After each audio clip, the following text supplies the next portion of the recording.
ಹ್ಞೂ ಸಾರ್. ಇಲ್ಲಾಂದ್ರೆ ನಿಮ್ಗೋಸ್ಕರ ಡಿಪ್ಲೊಮೆಟಿಕ್ ಆಗಿ ಏನಾರು ಹೇಳು ಅಂದ್ರೆ ಹೇಳ್ತೀನಿ. ನಾನು ಕರೆಕ್ಟ್ ಅಲ್ವಾ ಸರ್? ಹೇಳಿದ್ ತಪ್ಪಲ್ಲ, ಆದ್ರೆ ಹೇಳೋ ರೀತಿ ಇದೆಯಲ್ಲ ಸರ್. ಇವಾಗ ನೀವೇ ಹೇಳಿ. ಈಗ ನೀವು ಈಗ ಇದೇನು ಪೋಸ್ಟ್ ಸರ್? ಇದು ಆಂಕರಿಂಗ್ ಬರುತ್ತೆ, ಏನ್ ಬರುತ್ತೆ ಸರ್? ರಿಪೋರ್ಟರ್ ಬರುತ್ತೆ. ಇದ್ರ ನೆಕ್ಸ್ಟ್ ಯಾವ್ದು ಸರ್? ಫುಲ್ ದೊಡ್ಡದು ಯಾವ್ದು ಸರ್? ನಿಮ್ಗೆ ಎಡಿಟರ್ ಆಗ್ಬೇಕನ್ನೋ ಆಸೆ ಇದೆ ಇಲ್ವಾ ಹೇಳಿ ಸರ್? ಮತ್ತೆ ನನ್ಗಿರಲ್ವಾ ಸರ್ ಕ್ಯಾಪ್ಟನ್ ಆಗ್ಬೇಕು ಅಂತ? ಇತ್ತು ಸರ್, ಆಗ್ಲಿಲ್ವೇ? ಇದ್ರ ಜೊತೆಗೆ ಗಿಲ್ಲಿ ಮತ್ತೆ ಕಾವ್ಯ ಅವ್ರ ನಡುವೆ ಒಂದೊಳ್ಳೆ ಫ್ರೆಂಡ್ಶಿಪ್, ಸೊ ಒಂದಷ್ಟು ಬಾಂಡಿಂಗ್ ಇದೆ ಎನ್ನುವಂಥದ್ದು. ಅದ್ರ ಜೊತೆಗೆ ಹೊರಗಡೆ ಏನಂತ ಅಂದ್ರೆ ಇಬ್ರು ಲವ್ ಅಲ್ಲಿ ಇದಾರೆ ಎನ್ನುವಂತ ಒಂದಷ್ಟು ಚರ್ಚೆ ಆಗ್ತಿದೆ. ಸೊ ಅದು ಇದಾರ ಇಲ್ವಾ ಅದು ಅವ್ರವ್ರಿಗೆ ಬಿಟ್ಟಿದ್ದು ಗೊತ್ತಿಲ್ಲ, ಯಾಕಂದ್ರೆ ಅವ್ರು ಹೇಳೋದು ಫ್ರೆಂಡ್ಶಿಪ್. ನೀವು ಹತ್ರದಿಂದ ನೋಡಿದಾಗ ಏನ್? ಹತ್ರದಿಂದ ನೋಡಿದಾಗ ಮೋಸ್ಟ್ಲಿ ಟಾಸ್ಕ್ ಅನ್ನು ಕೊಟ್ಟವ್ರೆ ಅನ್ಸುತ್ತೆ. ಜಂಟಿಯಾಗಿ ಬಂದ್ರಲ್ಲ, ಆ ಟಾಸ್ಕ್ ನ ಕಂಪ್ಲೀಟ್ ಮಾಡ್ತಾ ಇದ್ದಾರೆ ಅನ್ಸುತ್ತೆ ಇಬ್ರು. ಯಾಕಂದ್ರೆ ಇಬ್ರಿಗೂ ಸಪರೇಟ್ ಬದುಕುಗಳಿದೆ, ಇಬ್ರಿಗೂ ಸಪರೇಟ್ ಕನಸುಗಳಿದೆ. ಸಿನಿಮಾ ಸಾಧಿಸಬೇಕು ಅನ್ನೋದೇ, ಸಿನಿಮಾ ಸಾಧನೆ ಮಾಡಬೇಕು ಅನ್ನೋಂತ ಬಂದವರು ತಪಸ್ಸಕ್ ತರ ಕೂತ್ಕೊಂತಾರೆ. ಅವರು ಈ ಲವ್ ಇವು ಮದುವೆ ಈ ಟ್ರ್ಯಾಕ್ ಹೋಗಲ್ಲ. ಟಾಸ್ಕ್ ಇರ್ಬೋದು ಅನ್ಸುತ್ತೆ. ಇದು ನಾನು ಹತ್ರದಿಂದ ನೋಡಿರೋದು ಟಾಸ್ಕ್ ಅನ್ಸುತ್ತೆ. ರಿಷಾ ಅವರು ಒಂದ್ ರೀತಿ ಸಿಕ್ಕಾಪಟ್ಟೆ ಆರ್ಭಟಿಸ್ತಿದ್ದಾರೆ ಮನೆಯಲ್ಲಿ, ಒಂದ್ ರೀತಿ ಕಿರಿಕಿರಿ ಅಂತ ಅನಿಸ್ತಿರ್ಲಿ. ಯಾರು ಆರ್ಭಟಿಸ್ತಿಲ್ಲ, ಯಾರು ಕಿರಿಕಿರಿ ಮಾಡ್ತಿಲ್ಲ, ಎಲ್ಲರೂ ಆರ್ಭಟಿಸ್ತಿದ್ದಾರೆ, ಎಲ್ಲರೂ ಕಿರಿಕಿರಿ ಮಾಡ್ತಿದ್ದಾರೆ. ಅದ್ರಲ್ಲಿ ರಿಷಾನು ಒಬ್ಬರಷ್ಟೇ. ಇದ್ರ ಜೊತೆಗೆ ಅಶ್ವಿನಿ ಮೇಡಮ್ ಅಂದ್ರೆ ನಿಮ್ ಪ್ರಕಾರ ಏನು? ಖಡಕ್ ಆಗಿ ಫೈಟ್ ಮಾಡ್ತಾ ಇದಾರೆ ಆ ಮನೇಲಿ. ಇದಕ್ಕೆ ಆಟಕ್ಕೆ ತಕ್ಕಂಗೆ ಏನ್ ಬೇಕೋ ಅದನ್ನ ಮಾಡ್ತಿದ್ದಾರೆ. ಸೂಪರ್ ಆಗಿ ಮಾಡ್ತಿದ್ದಾರೆ. ಒಂದು ಸಿನಿಮಾಗೆ ಒಂದು ಖಡಕ್ ಒಂದು ಆಪೋಸಿಟ್ ಕ್ಯಾರೆಕ್ಟರ್ ಬೇಕು ಅಂತ ಏನ್ ನಾವು ತರ್ತೀವಿ. ಈಗ ನಿಮ್ ಪ್ರಕಾರ ಹೀರೋ ಯಾರೋ ಅಂತಿದ್ರೆ ಅವರೇ ವಿಲನು, ಅವರೇ ಹೀರೋ ಅಂತಿದ್ರೆ ಈ ಕಡೆ ಇರೋರು ವಿಲನು. ಹಂಗೆ ಅದು ತುಂಬಾ ಕರೆಕ್ಟ್ ಆಗಿ ಪರ್ಫೆಕ್ಟ್ ಆಗಿ ಆಡ್ತಾ ಇದ್ದಾರೆ, ಪರ್ಫೆಕ್ಟ್ ಆಗಿ ಆಡ್ತಿದ್ದಾರೆ. ಧ್ರುವಂತ ಆಟ ಹೇಗಿದೆ? ಚೆನ್ನಾಗಿದೆ, ಅದಕ್ಕೆ ಇದ್ದಾನೆ. ಇಲ್ಲಾಂದ್ರೆ ಬಂದ್ಬಿಟ್ಟಿರೋ ನನ್ಗಿಂತ ಮುಂಚೆ. ಚೆನ್ನಾಗಿ ಆಡ್ತಿದ್ದಾನೆ. ಮುಖವಾಡ ಹಾಕೊಂಡು ಯಾರು ಆಡ್ತಿದ್ದಾರೆ ಮನೇಲಿ? ಮುಖವಾಡ ಹಾಕೊಂಡ್ ಬದುಕಬಾರ್ದು, ಆಡಬಾರ್ದು ಅನ್ನೋದೇ ಬಿಗ್ ಬಾಸ್. ಮುಖವಾಡ ಹಾಕೊಂಡು ನಾವು ಮಾಡೋದೆಲ್ಲ ಸಿನಿಮಾ ಶೂಟಿಂಗ್ಗಳು. ಈಗ ನೋಡಿ ಸುದಿನೇ ಬೇರೆ, ಸುದಿ ನೋಡೋದೇ ಸಿನಿಮಾದಲ್ಲಿ ಬೇರೆ ತರ ಆ ಮೇಕಪ್ ಅಲ್ಲಿ. ಈಗ ಸುದಿ ಯಾವ್ದೋ ಒಂದು ಭೀಮಾಲ್ ಒಂದು ಪಾತ್ರ ಮಾಡಿದಾನೆ, ಇಬ್ಬಿಬ್ರು ಕೊಲೆ ಮಾಡೋ ತರ. ಸುದಿ ಮಾಡಕ್ಕಾಗತ್ತೆ ರಿಯಲ್ ಲೈಫ್ ಅಲ್ಲಿ? ಬಿಗ್ ಬಾಸ್ ಹಂಗೆ ರಿಯಲ್ ಲೈಫ್ನೇ ತೋರ್ಸೋದು. ಮುಖವಾಡ ಹಾಕಕ್ ಆಗೋದೇ ಇಲ್ಲ ಅಲ್ಲಿ.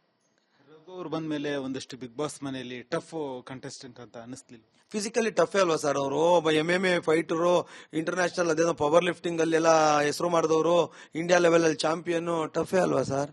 ಮಾಮೂಲಿ ಸುಮ್ನೆ ಇಲ್ಲೇನೋ ಗಿಲ್ಲಿ ದಾಂಡು ಕುಂಟೆ ಬಿಲ್ಲೆ ಕ್ರಿಕೆಟ್ ಆಡ್ಕೊಂಡು ಹೋದ್ ನಾವು, ಚಿಕ್ಕದ್ರಿಂದ ಬರೀ ಗುದ್ಕೊಂಡು ಹೊಡ್ಕೊಂಡು ಬಂದವರು. ಸ್ಟ್ರಾಂಗೇ ಅಲ್ವಾ ಸರ್? ಸ್ಟ್ರಾಂಗೇ.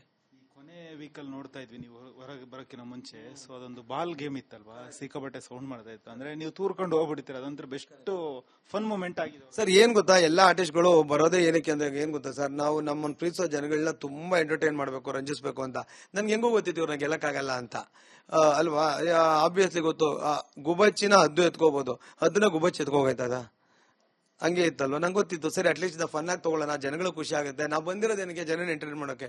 ಇನ್ನ ಕಾಮಿಡಿಯಾಗ ಯಾರು ಎತ್ಕೊಂಡು ಹೋಗೋಣ, ಜನ ನಕ್ಕದ್ರ ಆಚೆ. ನಂಗೆ ಗೊತ್ತಿಲ್ಲ, ನೀನು ನೋಡಿಲ್ಲ, ಅಷ್ಟೇ ನಂಗೆ ಬೇಕಾಗಿದ್ದು. ಅಲ್ಲೂ ಗೆದ್ದಿದ್ದಂಗೆ ನಾನು ಜನ ನಗ್ಸಿದ್ದೀನಿ. ನಗ್ಸೋದು ತುಂಬಾ ಕಷ್ಟ ಸರ್, ಅಳ್ಸೋದು ಸಖತ್ ಈಸಿ. ನಗ್ಸಿದ್ದೀನಿ ಜನನ. ಸುದೀಪ್ ಸರ್ ಇಂದ ಏನ್ ಕಲ್ತ್ರಿ? ಅದೇ ಒಂದಷ್ಟು ಹೇಳೋದನ್ನ ಕರೆಕ್ಟಾಗಿ ಕೇಳ್ಕೋಬೇಕಿತ್ತು, ನಾನು ಕೇಳ್ಕೊಳ್ಳಿಲ್ಲ. ಇನ್ಮೇಲಾದ್ರೂ ಆಚೆ ಯಾರು ದೊಡ್ಡವ್ರು ಏನೋ ಹೇಳುವಾಗ ಕೇಳಬೇಕು ಅನ್ನೋದನ್ನ ತುಂಬಾ ಸೀರಿಯಸ್ ಆಗಿ ಕಲ್ತೀನಿ.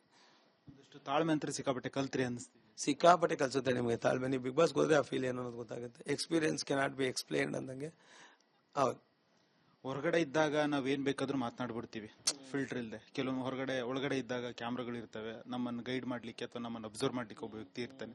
ಆ ರೀತಿ ನಿಮ್ಮನ್ನೊಂದಿಷ್ಟು ಕಂಟ್ರೋಲ್ ಮಾಡಿದ್ರು ಅಂತ ಅನ್ಸುತ್ತೆ? ಅದಕ್ಕೆ ನಾನೇ ಕರೆಕ್ಟ್ ಪಕ್ಕ ಸಾಕ್ಷಿ. ಅಂದ್ರೆ ಇಲ್ಲಿ ಬಂದು ಕೂತಿದ್ದೀನಲ್ಲ, ಅದೊಂದು ಪದ ಅಲ್ಲಿ ಬರ್ಲಿಲ್ಲ ಅಂದ್ರೆ ತುಂಬಾ ಇನ್ನು ಮುಂದಕ್ಕೆ ಹೋಗಿರ್ತಿತ್ತೇನೋ. ಅಲ್ಲೇ ಎಲ್ಲೋ ಎಡವಟ್ ಆಗಿದ್ದು. ಹೌದು, ಅದಕ್ಕೆ ನಾನು ಕ್ಷಮೆ ಕೇಳಿದ್ದೀನಿ. ಸಾರಿ, ಈಗಲೂ ನಾನು ತಪ್ಪಿದೆ. ಅಭಿಷೇಕ್ ಅವ್ರ ಆಟ ಹೇಗಿದೆ?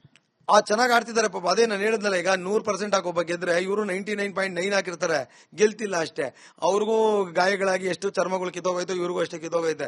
ಅವ್ರು ಎಷ್ಟು ಎಫರ್ಟ್ ಹಾಕೋರು ಇವರು ಹಾಕ್ತವ್ರೆ ಪಾಪ. ಗೆಲ್ತಿಲ್ಲ, ಅದೇನೋ ಅವ್ರ ಲಕ್ ಫ್ಯಾಕ್ಟ್ ಎಲ್ಲ ಕೈ ಕೊಡ್ತಿದೆ. ಮುಂದಿನ ದಿನ ಗೆದ್ರೆ ಪಾಪ ಚೆನ್ನಾಗಿರ್ತಾರೆ ಅನ್ಸುತ್ತೆ. ಈ ಹೊರಗಡೆ ಇದೊಂದು ಚರ್ಚೆ ಆಗ್ತಿದೆ ಸರ್, ಈ ಗಿಲ್ಲಿ ಕಾವ್ಯ ಗಿಲ್ಲಿ ಅವ್ರದ್ದು ಒಂದು ಬಾಂಡಿಂಗ್ ಇದೆಯಲ್ಲ. ಸೊ ಎಲ್ಲೊಂದ್ ಕಡೆ ಕಾವ್ಯ ಅವರು ಗಿಲ್ಲಿಯ ನೆರಳಲ್ಲಿ ಆಟ ಆಡ್ತಿದ್ದಾರೆ. ಈಗ ನನಗೂ ಅದೇ ಅಂದ್ರಲ್ಲ ನೀವು, ಸುದಿ ನೀವು ಅಲ್ಲೆಲ್ಲೋ ನೆರಳಾಡ್ತೀನಿ ಅಂತ. ಕಾವ್ಯ ಏನಾರು ಬೇಗ ಬಂದ್ಬಿಟ್ರೆ ಕಾವ್ಯಂಗೂ ಇದೇ ಪ್ರಶ್ನೆ ಕೇಳ್ತೀರಾ. ಕಾವ್ಯ ಏನಾರು ಬರ್ದೆ ಗಿಲ್ಲಿ ಏನಾರು ಬಂದ್ಬಿಟ್ರೆ ನೀವ್ ಅಂತೀರಾ ಗಿಲ್ಲಿ ನೀವು ಸೊಕ್ಕತ್ತಾಗಿ ಆಡ್ತೀರಿ, ಸ್ವಲ್ಪ ಈ ಕಾವು ಅಂತ ಕಾವನ್ ಕಾಪಾಡೋದ್ರಲ್ಲಿ ನೀವು ಆಚೆಗೆ ಬಂದ್ಬಿಟ್ರಿ ಅಂತ ಅಂತೀರಾ. ಅಲ್ಲಿ ಗೊತ್ತಾಗೋದಿಲ್ಲ. ಸೂರಜ್ ಒಳಗಡೆ ಬರ್ಬೇಕಾದ್ರೆ ಚಾಕ್ಲೇಟ್ ಹೀರೋ ಆಗಿ ಬಂದ ಎಂಟ್ರಿ ಕೊಟ್ರು, ಅವ್ನ ಎಂಟ್ರಿ ಎಲ್ಲ ಸಾಕಾಗಿತ್ತು. ಈಗೆಲ್ಲ ಒಂದ್ ಕಡೆ ಸೈಡ್ ಲೈನ್ ಆಗ್ತಿದಾರೆ ಅಂತ ಅನಿಸ್ತಿದೆ. ಈಗ ಸುದಿ ಹೋದಾಗ್ಲೂ ಹಂಗೆ ಭಯಂಕರವಾಗಿ ಹೋಗಿದ್ದು, ಸೈಡ್ ಲೈನ್ ಆಗ್ಲಿಲ್ವಾ? ಅಲ್ಲಿ ಗೊತ್ತಾಗಲ್ಲ ಸರ್ ಪಾಪ ಯಾರಿಗೂ. ಆಟ ಗೊತ್ತಾಗ್ಬಿಟ್ಟಂಗಿದ್ರೆ ಬಿಗ್ ಬಾಸ್ಗೆ ಯಾಕೆ ಸರ್ ಹೋಗ್ಬೇಕು ಅಲ್ವಾ ಸರ್? ಹ್ಞೂ ಸರ್, ಅಷ್ಟೇ ನಿಜ. 20 ಲೈನ್ ಹೇಳಿದ್ರು ಇದೇ ನಿಜ. ಬೇಗ ಬೇಗ ಚಿಕ್ಕದಾಗಿ ಹೇಳಿದ್ರೆ ನಿಮ್ಗೆ ಪ್ರಶ್ನೆಗಳು ಜಾಸ್ತಿ ಸಿಗುತ್ತೆ. ಇಲ್ಲ 4 ಪ್ರಶ್ನೆ 4 ಆನ್ಸರ್, ನಿಮ್ಗೂ ಬೋರ್ ಆಗುತ್ತೆ. ಹೋಗಿ ವೇಸ್ಟ್ ಆಯ್ತು ಗುರು, ಪೆಟ್ರೋಲ್ ಎಲ್ಲ ಹಾಕೊಂಡು ಅನ್ಸ್ಬಿಡುತ್ತೆ ನಿಮ್ಗೂ. ಹೊರಗಡೆ ಬರ್ಬೇಕಾದ್ರೆ ಬಿಗ್ ಬಾಸ್ ಒಂದು ಟಾಸ್ಕ್ ಕೊಟ್ಟಿದ್ರೆ, ಸುದಿ ಅವರೇ ಗೇಟಲ್ಲಿ 1 ನಿಮಿಷ ನಿಲ್ಲಿ, ನೀವು ಒಬ್ಬರೇ ಹೋಗಂಗಿಲ್ಲ, ಹೋಗ್ಬೇಕಾದ್ರೆ ನಿಮ್ಗೆ ಒಂದು ಪವರ್ ಕೊಡ್ತೀನಿ, ಇನ್ನೊಬ್ರನ್ನ ಕೈ ಹಿಡ್ಕೊಂಡು ಎಳ್ಕೊಂಡು ಹೋಗ್ಬೇಕು ಅಂದ್ರೆ ಯಾರನ್ನ ಹೇಳ್ಕೊಂಬರ್? ರಘುನೇ ಎಳೆಯಕ್ ಟ್ರೈ ಮಾಡ್ತಿದ್ದೆ, ಅವಯ್ಯ ಮತ್ತೆ ಬರ್ತಾ ಇರಲ್ಲ, ಒಬ್ಬನೇ ಹೋಗ್ಬಿಡ್ತಿದ್ದೆ. ಸಾರ್ ಎಳ್ದೆ ಅಪ್ಪ ಬರ್ಲಿಲ್ಲ, ಲಾರಿ ತರ ಹಂಗೆ ಒಬ್ಬನೇ ಬಂದ್ಬಿಟ್ಟೆ ಅಂತ ಒಬ್ಬನೇ ಬರ್ತಿದ್ದೆ. ಅಶ್ವಿನಿನೇ ಯಾಕೆ ಆಯ್ಕೆ ಮಾಡ್ತಿರ್ಲಿಲ್ಲ? ಅಶ್ವಿನಿ ನಾಮಿನೇಷನ್ ಇರಲಿಲ್ವಲ್ಲ, ನಾನು ಹಿಂಗೆ ಆಯ್ಕೆ ಮಾಡಕ್ಕಾಗುತ್ತೆ? ಪವರ್, ಸ್ಪೆಷಲ್ ಪವರ್ ಕೊಟ್ಟಿದ್ರೆ. ಇಲ್ಲ, ನಾಮಿನೇಟ್ ಆಗಿದ್ದವ್ರು ಮಾತ್ರ ಹಂಗೆ ಹೇಳ್ತಾರೆ. ಆ ತರ ಸ್ಪೆಷಲ್ ಪವರ್ ಕೊಡಲ್ಲ. ಚೆನ್ನಾಗಿ ಆಡ್ತಾ ಇರೋರ್ನ ಚೆನ್ನಾಗಿ ಆಡ್ತಾರ. ಅವ್ರಾದ್ರೂ ನೀನಂತೂ ಆಡಿಲ್ಲ, ಒಬ್ಬನೇ ಹೋಗೋರ ಕಳ್ಸಲ್ಲ ಅನ್ಬಿಡೋರು ಬಿಗ್ ಬಾಸ್. ನಿಮ್ ಕತ್ತಲ್ಲಿ ಒಂದು ಲಾಕೆಟ್ ಇತ್ತು, ಹೋಯ್ತು. ಅದು ಇದ್ದಾಗ ಸಿಕ್ಕಾಬಟ್ಟೆ ಆವಾಜ್ ಆಗ್ತಿದ್ರಿ, ಸಿಕ್ಕಾಬಟ್ಟೆ ಇತ್ತು. ಅದು ಲಾಕೆಟ್ ಹೋದ್ಮೇಲೆ ಯಾಕೋ ಡಲ್ ಆಗ್ಬಿಟ್ರಿ? ಇಲ್ಲ, ಲಾಕೆಟ್ ಇಂದ ಏನು ಆವಾಜ್ ಆಗ್ತಾ ಇರಲಿಲ್ಲ. ಆವಾಜ್ ಹಾಕ ಜಾಸ್ತಿ ಆಗೋಯ್ತು, ಬೇಡ ಸೌಂಡ್ ಕಮ್ಮಿ ಮಾಡೋಣ, ಯಾಕೋ ತಪ್ಪಾಗ್ತಿದೆ ಅಂತ ನನ್ಗೆ ಅಲ್ಲಿ ಒಳಗೆ ಅನ್ಸಕ್ ಸ್ಟಾರ್ಟ್ ಆಯ್ತು. ಅದಕ್ಕೆ ಕಮ್ಮಿ ಮಾಡಿದೆ, ಜಾಸ್ತಿ ಕಮ್ಮಿ ಮಾಡ್ಬಿಟ್ಟೆ ಅನ್ಸುತ್ತೆ. ಮನೇಲಿ ಇದ್ದಾಗೆಲ್ಲ ಕೆಲಸ ಮಾಡೋ ಅಭ್ಯಾಸ ಇತ್ತ? ಸರ್, ಕೆಲಸ ಮಾಡ್ಕೊಂಡೇ ಬೆಳೆದವನ್ ಸರ್ ನಾನು. ಆ ಕೆಲಸ ಅಲ್ಲ, ಮನೆ ಕೆಲಸ. ಖಂಡಿತ ಸರ್, ನಾನು ನನ್ನ ವೈಫ್ ಲವ್ ಮ್ಯಾರೇಜ್ ಸರ್, ಇಬ್ರು ಒಟ್ಟಿಗೆನೆ ಕಲ್ತ್ಕೊಂಡ್ ಬಂದಿದ್ದು ಸರ್. ಮನೆ ಒಳಗಡೆ ಏನ್ ಅಡಿಗೆ ಗಿಡಿಗೆ ಎಲ್ಲ ಕಲ್ತ್ರ? ಅದೇ ಬರ್ತಿದ್ದ? ನಮ್ಮ ಮನೇಲೂ ನನ್ನ ವೈಫ್ ಕಟಿಂಗ್ ಡಿಪಾರ್ಟ್ಮೆಂಟ್ ಕೊಟ್ಟಿರೋದು, ಅಲ್ಲೂ ಅದನ್ನೇ ಮಾಡ್ತಿದ್ದೆ. ಬೇಯಿಸಕ್ ಬರ್ತಿರಲ್ಲ, ಮಿಕ್ಕಿದ್ ಮಾಡ್ತಿದ್ದೆ, ಮಾಡಿದೀನಿ. ಸೊ ಬಿಗ್ ಬಾಸ್ ಮನೆನ ಎಷ್ಟು ಮಿಸ್ ಮಾಡ್ಕೋತಿದ್ರ? ಅವಾಗ್ಲೇ ಕೇಳಿದೆ ನಾನು. ಸೊ ಮನೆ ಒಳಗಡೆ ಈಗ ಹೊರಗಡೆ ಇದ್ದೀರಾ, ಒಳಗಡೆ ಇದ್ದಾಗ ಬೇರೆ ರೀತಿ, ಹೊರಗಡೆ ಇದ್ದೀರಾ. ಸೊ ಮತ್ತೊಂದು ಅವಕಾಶ ಕೊಟ್ಟರೆ ಹೋಗ್ತೀರಾ ಅಂದ್ರೆ ಗೆಸ್ಟ್ ಅಫಿಯರೆನ್ಸ್ ಆಗಾದ್ರೂ ಬನ್ನಿ ಒಂದ್ ವಾರ ಅಂದ್ರೆ. ಸರ್, ಏನಂದ್ರೆ ನಾನು ಬದುಕಲ್ಲಿ ಏನೇನೋ ಕಳ್ಕೊಂಡ್ ಬೆಳೆದವನು, ನಾನೇನು ಪಡ್ಕೊಂಡ್ ಬೆಳೆದವನಲ್ಲ, ಕಳ್ಕೊಂಡೇ ಬೆಳೆದವನು. ಹಂಗಾಗಿ ಅದು ಕಳೆದೋಗಿದ್ದು, ಅದು ಹೋಯ್ತು, ಅದಷ್ಟೇ ನನ್ನ ಕೈಲಿ ಇಷ್ಟೇ ದಿನ ಇದ್ದಿದ್ದು ಅಂತ ಅನ್ಕೊಂತಿದ್ದೆ. ಆ ತರನೇ ಬಂದವನು. ಈಗ ಬಿಗ್ ಬಾಸ್ ಅಲ್ಲಿ ದಿನ ಋಣ ಇರಬೇಕು ಅಂತ ಇತ್ತು, ಅಷ್ಟು ದಿನ ಖುಷಿಯಾಗಿ ಅಲ್ಲಿದ್ದೆ. ಈಗ ಬಂದು ಈಗಾಗಲೇ ನನ್ನ ಸಿನಿಮಾಗಳಿಗೆ ಡೇಟ್ ಕೊಟ್ಟಿದ್ದೀನಿ ಸರ್. ಈಗ ಮತ್ತೆ ನಾನು ಖಂಡಿತ ಹೋಗಲ್ಲ, ಯಾಕಂದ್ರೆ ಡೇಟ್ ಕೊಟ್ಬಿಟ್ಟಿದ್ದೀನಿ. ಈಗಾಗಲೇ ಕಾಯಿಸ್ಬಿಟ್ಟಿದ್ದೀನಿ ಒಂದು ಸಿನಿಮಾದವ್ರಿಗೆ, ಎಲ್ಲಾದ್ರೂ ಸಾರಿ ಕೇಳೋಣ, ಇದು ಬಿಗ್ ಬಾಸ್ ಇತ್ತಲ್ಲ ಅದಕ್ಕೋಸ್ಕರ ಅಂತ. ಈಗ ಮತ್ತೆ ಹೆಂಗ್ ಮಾಡಕ್ಕ ಸರ್, ನನ್ನ ಸಿನಿಮಾ ಕೆಲ್ಸಕ್ಕೆ ಹೋಗ್ತೀನಿ ಸರ್. ಬಿಗ್ ಬಾಸ್ ಬಿಡಿ, ಈಗ ಸಿನಿಮಾ ಹೆಂಗಿದೆ? ಯಾವ ಸಿನಿಮಾ ಒಪ್ಕೊಂಡಿದ್ದೀರಾ? ಮುಂದೆ ಹೆಂಗ್ ಜರ್ನಿ? ಸರ್, ಒಪ್ಪಿರೋದೇ ಒಂದು 10 ಇದೆ. ಈಗ ಅದನ್ನು ಮುಗಿಸ್ಬೇಕು. 3 ಲೀಡಲ್ ಮಾಡ್ತಾ ಇದೀನಿ, ಅದಿದೆ. ಅದು ಬಿಟ್ಟು ಗಣೇಶ್ ಸರ್ ಜೊತೆ ಒಂದು ಡಿಜಾಂಗೋ ಕೃಷ್ಣಮೂರ್ತಿ ಒಂದು ಮೇನ್ ಕ್ಯಾರೆಕ್ಟರ್ ಮಾಡ್ತಿದ್ದೀನಿ. ಕಟಾರ, ಕುಟೀರ, ಅಮರಾವತಿ ಪೊಲೀಸ್ ಸ್ಟೇಷನ್, ನನ್ಗೊಂದಷ್ಟು ಮರ್ತೋಗಿದೆ. ಒಟ್ಟು ಬೇಕಾದ್ರೆ ನೀವು ಲೆಕ್ಕ ಕೊಡೋದ್ರೆ ಬರೋದು ಸಾಯಂಕಾಲ ಕಳಿಸ್ತೀನಿ ಫೋಟೋ. ಒಂದು 10 ಸಿನಿಮಾ ಇದೆ ಅನ್ಸುತ್ತೆ ಸರ್ ಟೋಟಲ್ ಈಗ ಮಾಡ್ಬೇಕಾಗಿರೋದು. ಆಮೇಲೆ ಇದು ಪೊಲೀಸ್ ಬೀಟು, ಅತ್ತಿಕಾಯ, ಇವೆಲ್ಲ ಇದೆ ಸರ್ ಸಿನಿಮಾಗಳು ಇದೆ. ಅದೇ ಒಂದು 10 ಸಿನಿಮಾ ಇದೆ, ಈ ತರ ಮುಗಿಸ್ತೀನಿ ಅದೆಲ್ಲ. ಸೊ ನಿಮ್ಮ ಗುರು ಅಂತ ಹೇಳಿದ್ರೆ ಸೂರ್ಯ ಅವರು ಅಂತ ಹೇಳಿದ್ರಿ ಅಲ್ಲ? ಗುರುಗಳು ಸೂರ್ಯ ಅವರು ಅಂತ ಹೇಳಿದ್ರಿ. ಅದ್ರ ಆಚೆಗೆ ಮತ್ತೊಬ್ಬ ಗುರು ಯಾರಾದ್ರೂ ಇದ್ರೆ ಯಾರು? ಸರ್, ಖಂಡಿತ ಇದಾರೆ ಸರ್. ಈಗ ವಿಜಯಣ್ಣ ಆಗ್ಬೋದು, ಪರಮೇಶ್ ಸರ್ ಅಂತ ಆಗ್ಬೋದು, ಪೀಣ್ಯ ನಾಗರಾಜ್ ಸರ್ ಅಂತ ಆಗ್ಬೋದು, ಉಮೇಶ್ ಬೀದರ್ ಅಂತ ಆಗ್ಬೋದು, ತರುಣ್ ಸರ್ ಆಗ್ಬೋದು, ಈ ತರ ನಂದಕಿಶೋರ್ ಸರ್ ಆಗ್ಬೋದು. ಸರ್, ನಾನು ಸಾಯಿಮಾ ಅವಾರ್ಡ್ ತಗೊಂಡಾಗ ಒಂದು ಮಾತು ಹೇಳಿದೆ, ನಾನು ಡೈರೆಕ್ಟ್ ಆಗಿ ದೇವ್ರ ರೂಪ ಹೆಂಗಿರುತ್ತೋ ನೋಡಿಲ್ಲ, ಆದ್ರೆ ದೇವ್ರನ್ನ ಡೈರೆಕ್ಟರ್ ರೂಪದಲ್ಲಿ ನೋಡ್ತಿದ್ದೀನಿ ಅಂತ.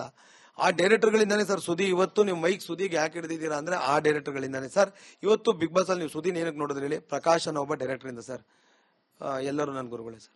ಕೆಲವರು ಹೇಳ್ತಾರೆ ದೇವ್ರ ಮೇಲೆ ನಮ್ಗೆ ತುಂಬಾ ನಂಬಿಕೆ ಇದೆ, ಹುಡುಕಿದ್ರೆ ದೇವ್ರ ಸಿಕ್ತು. ನೀವ್ ಹೇಳ್ತಾ ಇದ್ರಿ ಅಂದ್ರೆ ಹುಡುಕಿ ಕುಂತ್ರೆ ಬೆವರೇ ಬರಲ್ಲ, ಇನ್ನು ದೇವ್ರು ಬರುತ್ತೆ ಮೇಲೆ. ಅದೇ ಕುಂತ್ರೆ ಬೆವರೇ ಬರಲ್ಲ, ಇನ್ನು ನಮ್ಮ ಮೇಲೆ ಎತ್ತಕ್ ದೇವ್ರು ಬರ್ತಾನ ಅಂದಿದೆ. ಅಂದ್ರೆ ಕೆಲಸ ಮಾಡು ಅಂತ. ಕುತ್ಕೊಂಡು ದೇವರೇ ಅಂದ್ರೆ ದೇವ್ರು ಬರಲ್ಲ, ಕೆಲಸ ಮಾಡೋದು ಕೆಲಸದಲ್ಲೇ ದೇವ್ರನ್ನ ಕಾಣ್ಬೋದು. ಹಣೆ ಬರಕ್ ಮಾತ್ರ ಹಣೆ ಬರನ ಅಳ್ಸೋ ಬೆವ್ರಿಗೆ ಮಾತ್ರ ಹಣೆ ಬರನ ಅಳ್ಸೋ ಶಕ್ತಿ ಇರುತ್ತಂತೆ. ಬೆವ್ರು ಬೇಕಲ್ಲ ಸರ್, ದುಡಿಬೇಕು ಸರ್. ಈಗ ಸಿನಿಮಾ ಆಯ್ತು, ಅದ್ರ ಆಚೆಗೆ ಮತ್ತೆ ಯಾವ ಕ್ಷೇತ್ರಕ್ಕಾದ್ರೂ ಹೋಗ್ಬೇಕಂದ್ರೆ ಬಿಸ್ನೆಸ್ ಆ ತರದ ಏನಾರ ಐಡಿಯಾ ಇದೆಯಾ? ನನಗೆ ಬಿಸ್ನೆಸ್ ನನ್ನ ಸಿನಿಮಾ ಸರ್. ನನ್ನ ಬಿಸ್ನೆಸ್ ನನ್ನ ದುಡಿಮೆನೆ ಸಿನಿಮಾ. ನನ್ನ ಸಿನಿಮಾನ ಬಿಸ್ನೆಸ್ ಆಗೇ ತಗೊಂಡಿರೋದು. ಯಾಕಂದ್ರೆ ನನ್ಗೆ ಸಂಬಳ ದುಡ್ಡು ಅಲ್ಲೇ ಸರ್ ಕೊಡ್ತಿರೋದು. ನನ್ನ ಪ್ರಾಡಕ್ಟ್ ಏನು ಅಂದ್ರೆ ನನ್ನ ಮನೋರಂಜನೆ, ನನ್ನ ಬಿಸ್ನೆಸ್ ಏನು ಅಂದ್ರೆ ಸಿನಿಮಾ. ಇದ್ರ ಆಚೆಗೆ ಇನ್ನೊಂದು, ಏಕಾಏಕಿ ಬಿಗ್ ಬಾಸ್ ಮನೆಯನ್ನ ಕ್ಲೋಸ್ ಮಾಡ್ಬಿಡ್ತಾರೆ. ಸೊ ನಿಮ್ಮನ್ನ ಹೊರಗಡೆ ಇಕ್ತಾರೆ. ಆಗ ಅಂದ್ರೆ ಬೇರೆ ಹೊರಗಡೆ ಒಂದು ಹೋಟೆಲ್ ಕಡೆ ಇಕ್ತಾರೆ. ಸೊ ನಿಮ್ಗೆ ಅವಾಗ ಹೆಂಗಾಯ್ತು? ಭಯ ಆಯ್ತಾ? ಶಾಕ್ ಆಯ್ತು? ಏನಾಗ್ತಿದೆ ಗೊತ್ತಾಗ್ತಿತ್ತು? ಯಾಕೆ ಸರ್, ನಾನೇನಾದ್ರು ಯಾವ್ದಾರ ಟೆರರಿಸ್ಟ್ ಗ್ಯಾಂಗ್ ಸಿಗಾಕೊಂಡ್ಬಿಟ್ಟಿದ್ನ? ಅವತ್ತಿನ ಪರಿಸ್ಥಿತಿ ಹಂಗೆ ಇತ್ತ ಅಂತ? ಇಲ್ಲ ಸರ್, ನಾನು ಹಂಗೆಲ್ಲ ಚಿಕ್ಕದಕ್ಕೆಲ್ಲ ಹಂಗೆಲ್ಲ ಏನೂ ಆಗಲ್ಲ ಸರ್. ಎಂತೆಂಥ ದೊಡ್ಡದಕ್ಕೆ ಅಲ್ಲಾಡಿಲ್ಲ. ನಾನು ಹೊರಗಡೆ ಇಡ್ಲಿಲ್ಲ, ತಿರುಗಿ ಇನ್ನೊಂದ್ ಕಡೆ ಒಳಗಡೆನೆ ಇಟ್ಟಿದ್ದು. ಆಮೇಲೆ ನನ್ಗೆ ತುಂಬಾ ನೀಟಾಗಿ ಗೊತ್ತು ಸರ್, ನಾನು ಏನು ಯಾವ್ದೋ ಅಪರಾಧ ಮಾಡಿಲ್ವಲ್ಲ ಸರ್. ಅದು ಯಾವ್ದೋ ವಾಟರ್ ಪೊಲ್ಯೂಷನ್ ಅನ್ನೋ ಸಮಸ್ಯೆ